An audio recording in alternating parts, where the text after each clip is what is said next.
Richard Slocock. Now, Richard is a different sort of speaker, in a way. He is what is known as a paraclimber.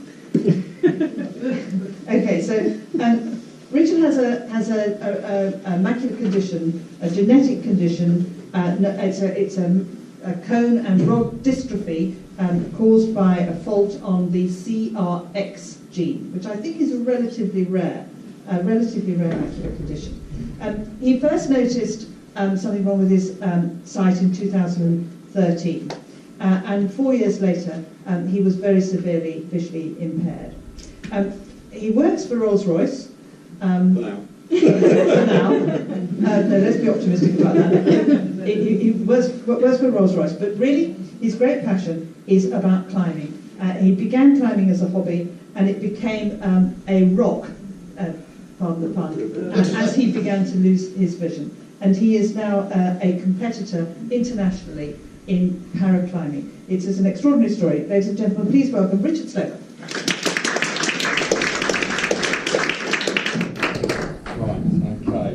Can you hear me?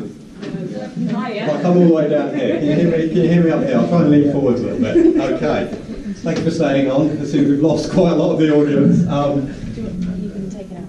Oh, no, leave it there, because I need to hold the iPad. Okay, so, well, thank you very much for that introduction, and thanks for having me here today. This is a first for me in many ways. Firstly, because I'm not used to doing public speaking. I do presentations at work for Rolls-Royce quite a lot of the time, but not on this sort of level.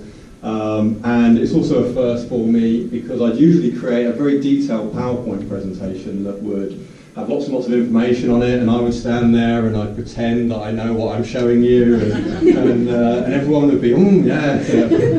But obviously I had no idea what I was showing, so I spent weeks trying to create a PowerPoint that I couldn't see. Now, seeing as everyone here can't actually see, I haven't bothered to do that, and what annoys me more than anything is going to see PowerPoint presentations or going to things like this, and there's lots and lots of stuff on the board, and I spend the entire time leaning over going, what's that? What does it say? Because it's like watching a film with subtitles. It's just brilliant. What's going on there? What does that say? So I haven't bothered to do anything for you. So in all fairness, for inclusion and everything, I'm afraid you just have to listen to me.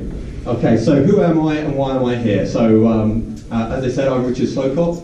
I'm an engineer for Rolls-Royce in Derby, and I suffer with juvenile macular dystrophy. So now the joke was supposed to be that I don't feel very juvenile. Now, no offence to anyone in the room, but I'm in my late 30s, but yeah, it's very ironic that it's called juvenile macular dystrophy.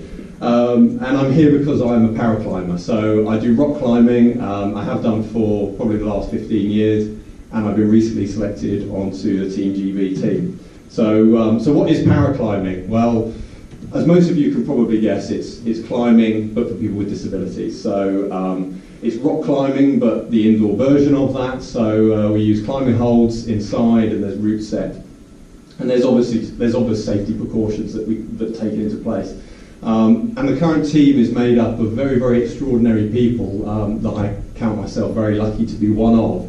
So the team consists of amputees. So we've got a number of people without legs. We've got a number of people without arms. We've had people that have had strokes. And the age range throughout the whole team is quite varied. So between 18, I think the oldest is in their 50s. So quite a lot of conditions obviously only come on at a certain age.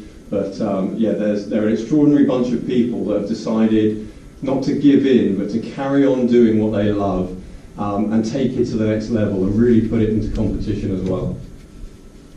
So what's my diagnosis story? We've had a little bit of brief insight, but in a nutshell, when I was working at Rolls-Royce behind a desk all day, I got to the point in around 2013 where I was sitting there on the mouse and I could never find the cursor, so I could never find the little crosshairs or the little arrow. So I'd make it bigger and I tried to change the colour and it still didn't work. And it's interesting to what the consultant said right at the beginning about shutting one eye and just having a look through one eye, because you don't tend to do it very often.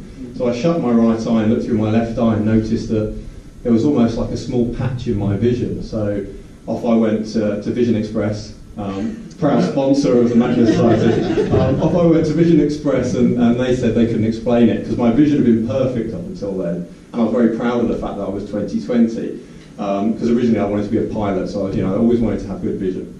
So I went along to Vision Express. They couldn't understand what it was because my eyesight was still, what I had left of it was still very good.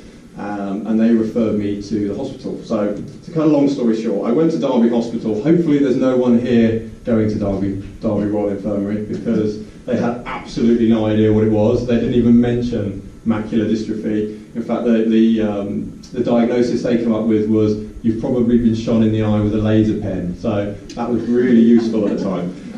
After that, they then referred me to Queen's Medical Centre in Nottingham, where I saw a new consultant. He was very, very interested, rushed me around and gave me the diagnosis of some sort of macular condition, but couldn't explain why it was happening. So I was with him for a couple of years, and then I was referred to Moorfields in London to see Professor Webster, at which point I was given the final diagnosis of macular dystrophy.